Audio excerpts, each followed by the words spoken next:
মাননীয় প্রধানমন্ত্রী, আপনাকে একটু, যেহেতু আমার মা নাই, আমি বলেছি আমার সেই মাতৃত্বের ছায়াটা আমি দুজনের ব্যক্তির মধ্যে খুঁজে পেয়েছি, সেটা আমার শিক্ষিকা এবং হচ্ছে আপনি।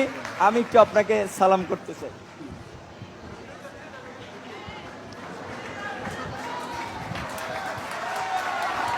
আমিও যেটা বলেছি যে আমি ছাত্রলীগের কর্মী ছিলাম না, শুধু ছোটখাটো একটা নেতাও ছিলাম, হলের পোস্টেড ছিলাম। আর আমি বিভিন্ন প্রোগ্রামে গিয়েছি, আমি দেখেছি নেত্রীকে ঢাকা মেডিকেল যখন বার্ন ইউনিটে বিএনপির আন্দোলনের সময় যখন আছে বিভিন্ন অকারেন্সগুলো ওঠে, তখন তিনি গিয়েছেন। আমরা রাস্তার পাশে দাঁড়িয়েছি, তাকে দেখেছি গাড়ির কালো গ্লাস থেকে, স্পষ্ট দেখতে পারিনি, টিভিতে দেখেছি। আর আজকে দেখার পর আমি অনেকক্ষণ চেয়ে রয়েছি। আমি 2.5 বছর বয়সে আমার মা মারা যায়, আর আমার ছোট ভাই এখানে এসেছে, ওর বয়স ছিল তখন 1 বছর। আমার মায়ের এটা আমি যতটুকু মনে করতে পারি, আমি সেটা খুঁজে পেয়েছিলাম আমার প্রাইমারির একজন শিক্ষিকার মধ্যে, আমি যেই প্রাইমারিতে পড়েছি। আর আজকে আমি মাননীয় প্রধানমন্ত্রী এতদিন টিভিতে আমি ওভাবে দেখতে পারিনি, কিন্তু আজকে দেখে আসলে আমার আমার মনে হয়েছে যে তার মধ্যে আমার মায়ের চেহারাটা আমি কিছুটা দেখতে পেয়েছি, এরকম একটা জিনিস হচ্ছে।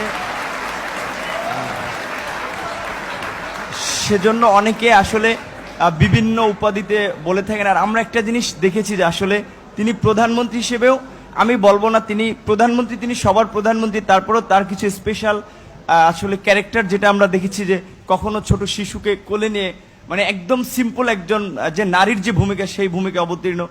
আবার যখন দেখেছি আন্দোলন সংগ্রামে, মানে তার শুনেছি ওই সময়ের তার সেই মানে ছাত্র রাজনীতি থেকে উঠে এসেছে, তার কৃতিত্বের কথা আমরা শুনেছি।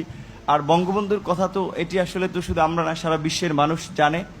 আর তার সুযোগ্য কন্যা যদিও শেখ রেহানা আপা আমরা রয়েছে, কিন্তু এটি তো আমরা মানে সবার মধ্যে সব গুণ এককভাবে থাকে না, কিন্তু আপা আমরা মনে করি যে আসলে যেটা বঙ্গবন্ধুর মধ্যে অনেকে বলে যেটা ছিল, তার পুরোটা মনে হয় যে আমাদের নেতৃত্ব পেয়েছেন। আমার আপার প্রতি অনুরোধ থাকবে যে আসলে অনেকে যেটা আমি আপা বলতে চাইনি, কারণ আমি আসলে মানে মায়ের ওই জায়গাটাকে তাকে রাখতে চেয়েছিলাম, কিন্তু সবাই ছাত্রলীগ আমিও যেটি করেছি সবাই আপা আপা বলে, এই জন্য আমার মুখ থেকে অটোটা বের হয়েছে যে আমার ছাত্রলীগের ভাই বন্ধুরাও কেন যেন আমাকে আসলে জামাত শিবির বানানোর জন্য তারা খুব একটি অপপ্রচার করেছিল। তাদের ছাত্রলীগের এতগুলো এরকম একটা পোস্টে থাকা অবস্থায়, আর আপনারা দেখেছেন যে আমার পরিবারের, আমি আশা করি যে মাননীয় প্রধানমন্ত্রীর কাছে আমার পরিবারের সকলের মোটামুটি একটা তথ্য আছে, সেখানে দেখেছেন যে আমার পরিবার আসলে মানে পুরো পরিবারে ছিল আওয়ামী ব্যাকগ্রাউন্ডের। কিন্তু আসলে আমি অনেক কথাই বলতে চেয়েছিলাম, কিন্তু আবেগ ভালোবাসায় অনেক কিছুই ভুলে যাচ্ছি। জয় বাংলা, জয় বঙ্গবন্ধু।